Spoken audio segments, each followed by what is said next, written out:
नमस्कार विद्यार्थी मित्रांनो, welcome to SPS Sahyadri Academy. आज आपण गणितातील एक खूप छान उदाहरण बघणार आहोत, जे असे बघितलं की खूप अवघड वाटतं, पण आपण ते सोप्या पद्धतीने सोडवणार आहोत। तर उदाहरण आहे 14 ते 50 पर्यंतच्या सर्व नैसर्गिक संख्यांची बेरीज किती। जेव्हा आपल्याला 1 पासून जेव्हा विचारलेलं असतं नैसर्गिक संख्यांची बेरीज, ते खूप सोपं त्याचा फॉर्म्युला आहे, पण जेव्हा असं मधूनच विचारलेलं असतं तर ते सोडवायला अवघड जातं।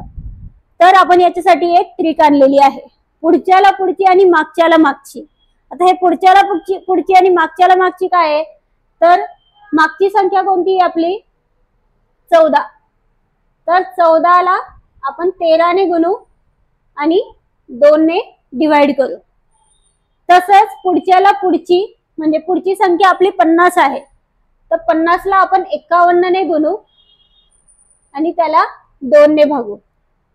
तर आपण इथे जर भाग घालवला तर बे के बे, बे साती 14 आणि 13 आणि 7 चा गुणाकार 13 साती 91।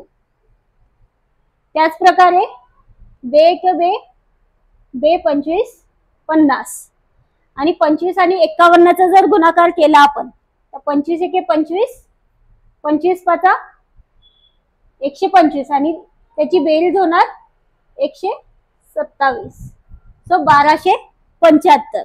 तर आता आपल्याकडे दोन संख्या आले, तर याचे नेमकं काय करायचं, तर मोठ्या संख्येमधून म्हणजे 1275 मधून आपण 91 वजा करायचे।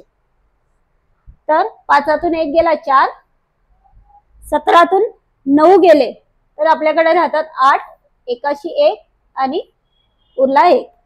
असं आपले आन्सर आले 1184। समजली का? सगळ्यात सोपी ट्रिक। तर आता याच प्रकारे तुम्ही पुढचे उदाहरण सोडवा आणि त्याचं उत्तर कमेंट मध्ये सांगा। आणि अशाच प्रकारचे ट्रिक्स बघण्यासाठी आपल्या चॅनलला लाईक करा, शेअर करा आणि सबस्क्राइब करा। थँक्यू।